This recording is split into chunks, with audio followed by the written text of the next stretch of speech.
क्या नीतीश कुमार फिर से पलटी मारेंगे? चाचा भतीजा की जोड़ी फिर से देखने को मिलेगी? सिंह का घर वापसी कब होगा? मैं तो ये देखिए इस घर में हूँ, मैं किराए के घर में हूँ, लेकिन मैं हूँ यहाँ। मैं तो अपने घर है जी। कहे जाते हैं कि नीतीश कुमार के बैकबोन माने जाते हैं आरसीपी से।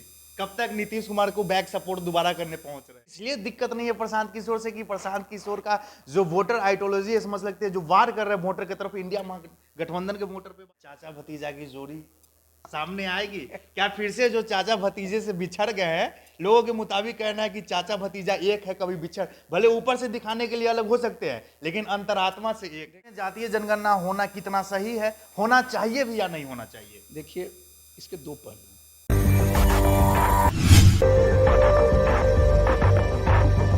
देखिए विधानसभा का चुनाव होने वाला 2025 में, लेकिन चुनाव से पहले एक साल पहले दो बड़ी चीजें सामने आ रही है। क्या नीतीश कुमार फिर से पलटी मारेंगे? चाचा भतीजा की जोड़ी फिर से देखने को मिलेगी? और एक और नया नाम आ रहा है, प्रशांत किशोर। ये दोनों मुद्दों पे बातचीत करेंगे हमारे साथ। बातचीत करने के लिए जो शख्स है परिचय का मोहताज नहीं है। जो लोग राजनीति में रुचि रखते होंगे शायद इन्हें भली भांति जानते होंगे, और जो नहीं जानते होंगे वो राजनीति में रुचि रखते ही नहीं होंगे। कैसे हैं सर? बहुत अच्छे हैं, आपको बहुत बहुत धन्यवाद। चलिए, पहला सवाल यही रहेगा, प्रशांत किशोर। देखिए प्रशांत किशोर जी हम लोगों के साथ काम किए हुए हैं जी। आपको पता होगा 2015 के चुनाव में।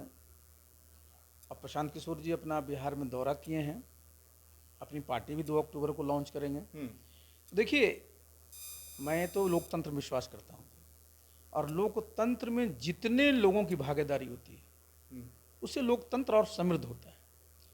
तो प्रशांत जी राजनीति में आए हैं, राजनीति में काम कर रहे हैं, अपनी पार्टी बना करके बिहार में राजनीति करना चाहते हैं, बिल्कुल स्वागत है।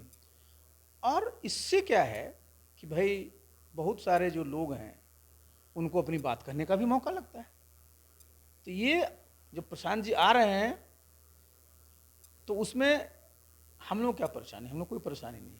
लेकिन प्रशांत किशोर आ ही नहीं रहे हैं। प्रशांत किशोर ये दावा कर रहे हैं कि 2025 में अगर किसी की सरकार बनेगी तो वो जनसुराज की बनेगी। देखिए एक बात मैं बता दूं, ये नेता का दायित्व होता है। किसी पार्टी का नेता है, उसके समर्थक हैं, उसके कार्यकर्ता हैं, उनको अगर आप साथ रखना चाहते हैं, उनका मनोबल बढ़ाए रखना चाहते हैं, तो क्या कहिएगा कि मैं आया हूँ चुनाव सिर्फ लड़ने के लिए। आपको तो कहना पड़ेगा ना, अपने कार्यकर्ताओं को आश्वस्त करना पड़ेगा कि भाई 2025 में हम चुनाव लड़ेंगे, हम सरकार बनाएंगे, तब ना लोग आपसे जुड़ेंगे।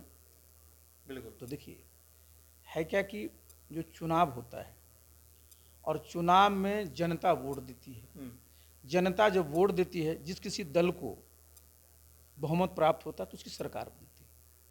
ये अपने यहाँ है। तो ये भाई जितने दल हैं सबका दावा यही है कि भाई 2025 में हम बनाएंगे। ये तो बिहार की जनता तय करेगी ना, बिल्कुल। सरकार किसकी बनेगी। क्या आपको इसलिए दिक्कत नहीं है प्रशांत किशोर से कि प्रशांत किशोर का जो वोटर आइडियोलॉजी है, समझ लगते हैं जो वार कर रहे हैं वोटर की तरफ, इंडिया गठबंधन के वोटर पे वार कर रहे हैं? नहीं, देखिए हमने क्या कहा कि चूंकि प्रशांत जी हम लोगों के साथ भी काम किए, प्रशांत जी इस क्षेत्र में रहे हैं, पढ़े लिखे हैं, तो मैंने क्या कहा आपको कि भाई राजनीति में तो रहना चाहिए ना लोगों को। तो इसलिए देखिए हम वार करने की बात नहीं है भाई, हर एक व्यक्ति जो अपनी पार्टी बनाता है, अपनी सोच रखता है, तो उसका अपना एक एजेंडा होता है ना। आप उससे सहमत हो सकते हैं, असहमत हो सकते हैं, और लोकतंत्र यही चीज ना है जी। भारतवर्ष का लोकतंत्र तो इसीलिए इतना समझ लाइवली है कि अगर आप की सोच है, आप में क्षमता है, आप संकल्प किए हैं, तो आप अपनी राजनीति कर सकते हैं, अपना जो है आजमा सकते हैं, और अगर जनता ने आपको साथ दिया तब कामयाबी हो सकते हैं। प्रशांत किशोर भारतीय जनता पार्टी की बी टीम है? देखिए इस तरह की हल्की बात नहीं करना चाहिए। विपक्ष का कहना है। अच्छा, जो कहते हैं तो मैं इसमें क्या कहूँ, देखिए हल्की बातें होती है। हाँ। कोई भी पार्टी किसी का बी टीम नहीं होता। जितने दल है ना वो सब ए टीम है। क्या लगता है चाचा भतीजा की जोड़ी सामने आएगी क्या? फिर से जो चाचा भतीजे से बिछड़ गए हैं, लोगों के मुताबिक कहना है कि चाचा भतीजा एक है, कभी बिछड़, भले ऊपर से दिखाने के लिए अलग हो सकते हैं लेकिन अंतरात्मा से एक। देखिए आज नीतीश बाबू बिहार में एनडीए के नेता के रूप में मुख्यमंत्री। बिल्कुल। और आपने देखा कि कल ही आपने भाई बिहार के पूर्व मुख्यमंत्री तेजस्वी जी ने भी कहा है कि भाई हम लोग अब साथ नहीं जा सकते हैं। तो भाई आज की तारीख में बिहार में तो लोग कयास लगाते रहते हैं, लेकिन मुझे लगता है कि ऐसी कोई बात नहीं है। बिहार की राजनीति में जाति को कितने मानते हैं आप? हम बिहार की राजनीति की बात नहीं करते। आप देखिए, अपने देश में जाति है। अगर आप यूरोपियन कंट्रीज में जाइएगा, अमेरिका में जाइएगा, तो वहाँ क्या है? वहाँ नस्ल है, ब्लैक एंड वाइट है, माने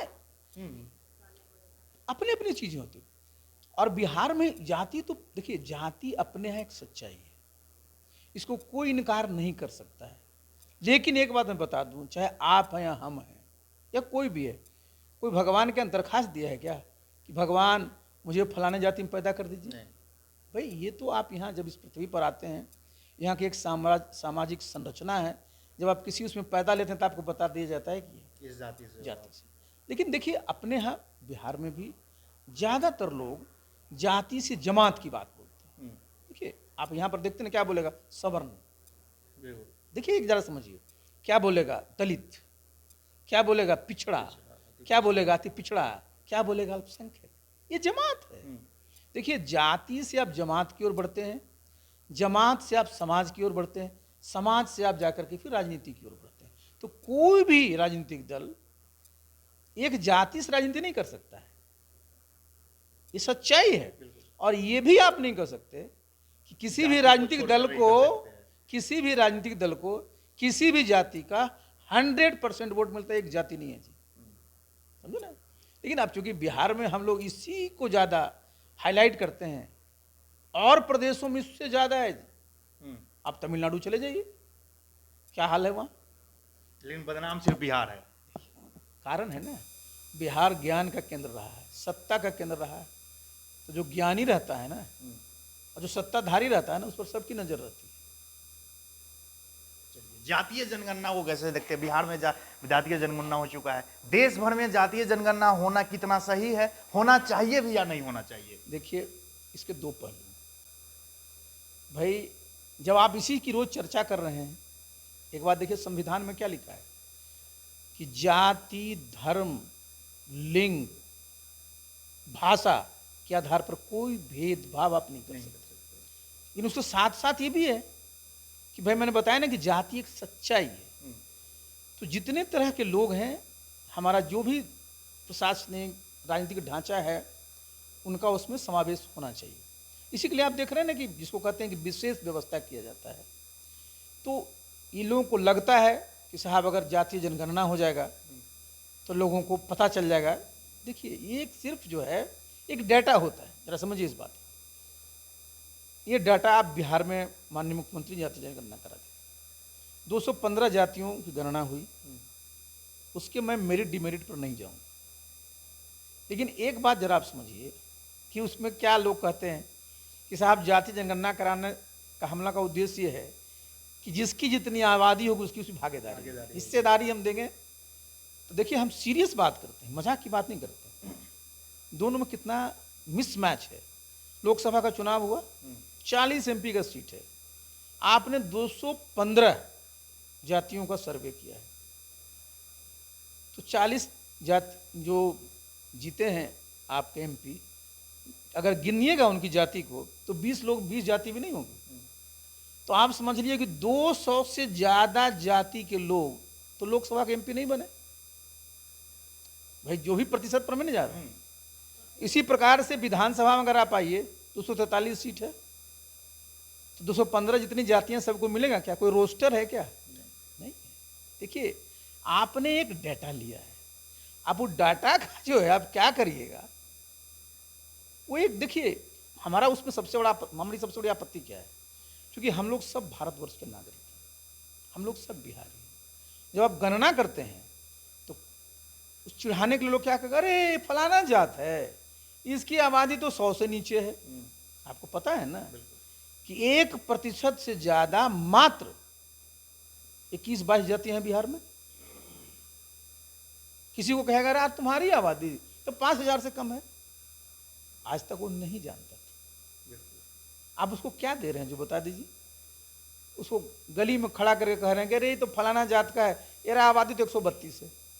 मतलब आपका इनडायरेक्टली ये कहना है कि जातीय जनगणना नहीं होना चाहिए। देखिए हमारा कहना है कि देखिए समाज को आगे बढ़ना है।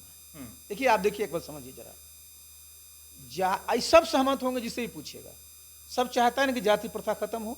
और मैं बता दूं आपको, बिहार में भी जितने लोगों के बच्चे पढ़े लिखे हैं, अच्छे अच्छे जगहों में काम कर रहे हैं, पता कर लीजिए आज देश में 13% इंटरकास्ट मैरिजेज हो रहे हैं जी। आप जरा समझिए इस बात को।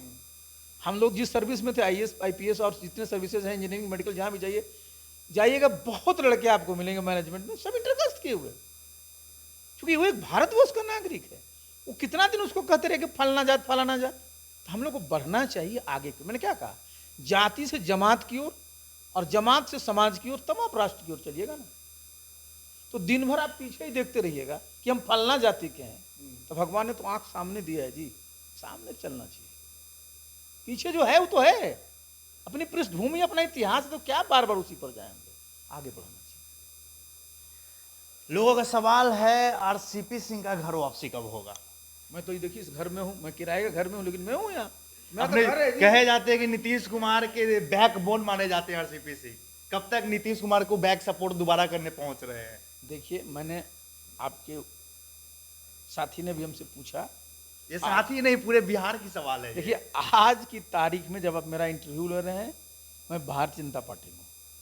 सबको तो यही जवाब बाकी तो देखिए, हाँ तो मतलब आगे की क्या संभावना है, जाना चाहते हैं? सुनिए देखिए, बाकी भविष्य के बारे में कौन क्या कर सकता है? भविष्य तो कोई अपना जानता ही नहीं कल क्या होगा, इसलिए मैं तो आज ही बारे में बात करूंगा ना। अच्छा, जो सम्मान, जो प्रतिष्ठा नीतीश कुमार के बारे लोग लेकर थे आपके अंदर जब जदयू में थे, अभी भी वही बरकरार है या थोड़ा मोड़ा कम हुआ है? देखिए सम्मान और प्रतिष्ठा कोई दिया नहीं जाता है। देखिए सम्मान प्रतिष्ठा, देखिए हमारे संबंध रहे, बरसों तक हम लोगों ने काम किया उनके साथ, और स्वाभाविक है कि देखिए हम लोगों का एक संस्कार है, जिनके साथ भी हम काम किए, किसी भी व्यक्ति के साथ 100% दिए, और हमारा हमेशा सम्मान रहेगा, साथ रहें अलग रहें।